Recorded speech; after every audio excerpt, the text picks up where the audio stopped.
Hello दोस्तों, स्वागत है आपका। आज मैं एक न्यू टॉपिक में आपके लिए लाया हूँ वेबसाइट ऑडिट एंड एसईओ।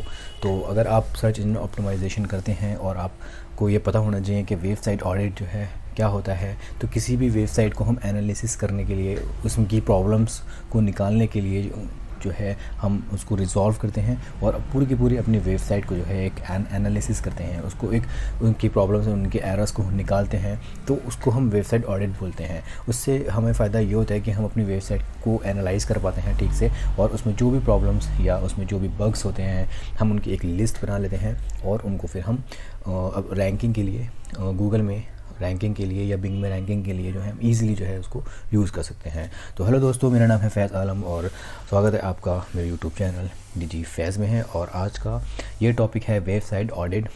क्या होता है वेबसाइट ऑडिट, एसईओ में कितना ये ज़रूरी है, कैसे आप कर सकते हैं, किसी भी वेबसाइट के लिए ये कितना ज़रूरी है। तो चलिए जानते हैं वेबसाइट ऑडिट को, और साथ ही मैं आपको ये बताऊँगा कि कैसे जो है आप टूल के थ्रू जो है किसी भी वेबसाइट को आप एनालिसिस कर सकते हैं।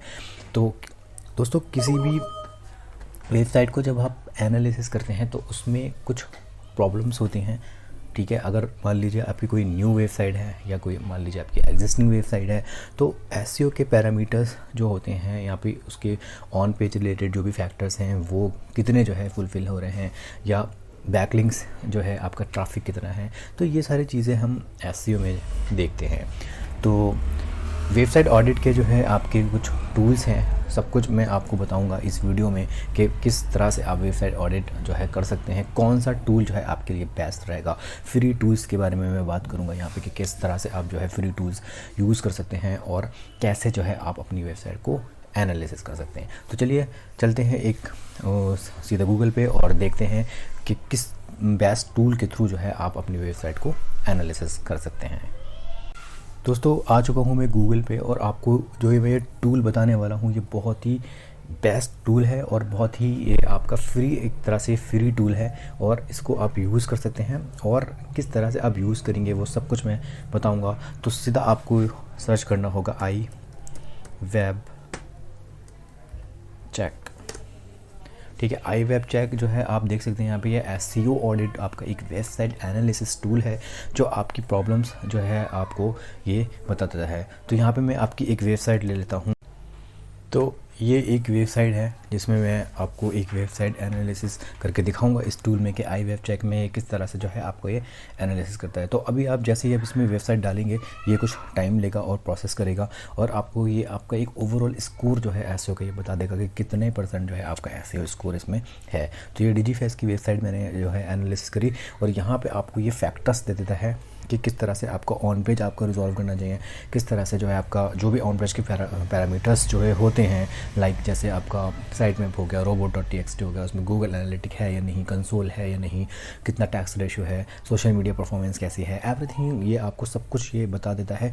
वहाँ से आप एक लिस्ट जो है आप बना लेते हैं अपनी और उन प्रॉब्लम्स को आप रिजॉल्व करेंगे और अपनी वेबसाइट में इम्प्लीमेंट करेंगे। तो इस तरह से हम किसी भी वेबसाइट को एनालिसिस कर सकते हैं। तो एक बार इसको ओवरव्यू हम ले लेते हैं कि कौन सी प्रॉब्लम्स इस वेबसाइट में हैं। तो 68.5% जो है आपको ये ओवरऑल स्कोर दिखा रहा है 100 में से, ठीक है, क्योंकि ज़्यादा अच्छा भी नहीं है बट ठीक है। सबसे पहले आपको ये बताता है कि सोशल जो इंडिकेटर्स हैं वो इतने अच्छे भी नहीं हैं। तो यहाँ से आप एक लिस्ट बना सकते हैं, सोशल मीडिया पे आप वर्क कर सकते हैं, ठीक है। डेली जो है आप पोस्ट कर सकते हैं या जो भी है आप अपने हिसाब से एक एनालिसिस रिपोर्ट बना सकते हैं। फेसबुक हो गया, एक्स हो गया, ठीक है। इमेजेस, कितनी इमेजेस हैं यहाँ पे, अगर आपका ऑल टैग नहीं है तो यहाँ पे नंबर्स ऑफ आपका इमेज दे देता है कि इन इमेज में जो है आपका ऑल टैग नहीं है, तो यहाँ पे आपको ये एक लिस्ट दे देता है। टाइटल्स में आपको ये 60 कैरेक्टर्स का आपका टाइटल होना चाहिए, यहाँ पे भी 40 कैरेक्टर्स हैं, तो आप यहाँ से टाइटल को ऑप्टिमाइज़ कर सकते हैं। डिस्क्रिप्शन आपका 150 कैरेक्टर्स होना चाहिए, 150 से 155 कैरेक्टर्स होना चाहिए, बट यहाँ पे 160 तक आप 160 तक रख सकते हैं, ठीक है। तो 159 कैरेक्टर्स है अभी, ठीक है। इस तरह से टैक्स रेशियो आपका कितना है, कीवर्ड डेंसिटी, कीवर्ड, ठीक है। इस तरह से फ्रेम्स हो गया, ठीक है। हेडिंग्स आपके कितने हेडिंग्स, अगर आपके यहाँ पे कोई भी प्रॉब्लम्स होती है तो आपको ये जो ग्रीन सेक्शन दे रहा है यहाँ पे आपको एक रेड सेक्शन दे देगा कि आपका ये H1 टैग यहाँ पे नहीं है या H2 टैग्स नहीं है। अभी यहाँ पे जैसे H1 टैग यूज़ कर रहे हैं आप, तो यहाँ पे इसने दे दिया, बट अगर यहाँ पे कोई प्रॉब्लम होगी तो ये सीधा आपको बता देगा कि यहाँ पे ये प्रॉब्लम्स हैं। तो इस तरह से आप हेडिंग टैग्स जो है यूज़ कर सकते हैं। डॉक टाइप जैसे HTML5 मैंने यूज़ कर रखा है, तो आपने ये बता दिया कि डॉक टाइप आपने यूज़ कर रखा है। UTF का 8 कैरेक्टर्स आपने ले रखा है। लैंग्वेज आपने US ले रखी है, ठीक है। W3C HTML एरर्स होती हैं, ये आपको रिजॉल्व कर सकते हैं। अब यहाँ से आप जब ये क्लिक करेंगे यहाँ से तो आपको ये आप वैलिडेट करके आपको एक W3C एरर का जो भी एक जो HTML में कुछ एरर्स होती हैं यहाँ पे आपको देख सकते हैं। आप अपने डेवलपर्स को बोल सकते हैं कि ये जो आपका कोड है, इस कोड में जो है आप कैसे इम्प्लीमेंट करके आप अपनी HTML को या W3C एरर्स को आप रिजॉल्व कर सकते हैं, ठीक है। इसी तरह से आपका गूगल एनालिटिक इसमें इन्वॉल्व है, ठीक है। पिक्सल है आपका, Robot.txt क्या होता है, जैसे आपका ये टैक्स फाइल होता है, ठीक है। तो इस तरह से इन्होंने दे रखा है। साइट मैप जो है आपका, जिसमें URLs होते हैं, आप साइट मैप्स देख सकते हैं कि यहाँ पे साइट मैप भी जो है दे रखा है, ठीक है। तो ये सारी चीज़ें जो है अगर आपकी वेबसाइट में नहीं है तो आप इसको ऑप्टिमाइज़ करेंगे, उसका भी तरीका होता है, वो सब हम जानेंगे वीडियो में कि कैसे हम कर सकते हैं। मोबाइल आपकी स्पीड कितनी है, ठीक है, मोबाइल फ्रेंडली है या नहीं। फैब आइकन, जैसे यहाँ पे इसने फैब आइकन मिसिंग कर रखा है, तो अभी यहाँ पे फैब आइकन नहीं है, तो अब यहाँ पे हम फैब आइकन जो है इम्प्लीमेंट कर सकते हैं। इसने ये रेजोल्यूशन दे रखा है 192x192 का। आप यहाँ पे अपना फैब आइकन जो है इंस्टॉल करें और वहाँ पे अपलोड कर दें, तो ये आपकी जो प्रॉब्लम है ये रिजॉल्व हो जाएगी, ठीक है। इसी तरह से मान लीजिए कस्टम पेज है, तो कस्टम पेज 404 पेज होता है, ये जो क्लाइंट एरर होती है एक तरह से, तो यहाँ पे है ऑलरेडी, ठीक है। तो डोमेन एज ये दे दी इसने। तो ये सारी चीज़ें जो है आप यहाँ से रिजॉल्व कर सकते हैं। ब्रोकन लिंक्स यहाँ पे अभी नहीं है, कैनोनिकलाइजेशन इशू भी आपका नहीं है, वेबसाइट स्पीड इतनी अच्छी नहीं है।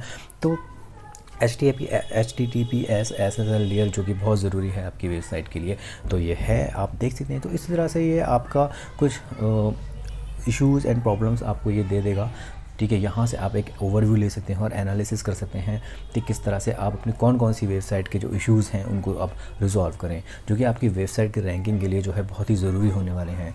और दूसरे और भी फैक्टर्स होते हैं किसी भी वेबसाइट को रैंक करने के लिए, और किस तरह से जो है आप ऑर्गेनिक अपने ट्रैफिक को इनहेंस कर सकते हैं। सब कुछ जो है आप मेरी आगे की वीडियोस में जानेंगे।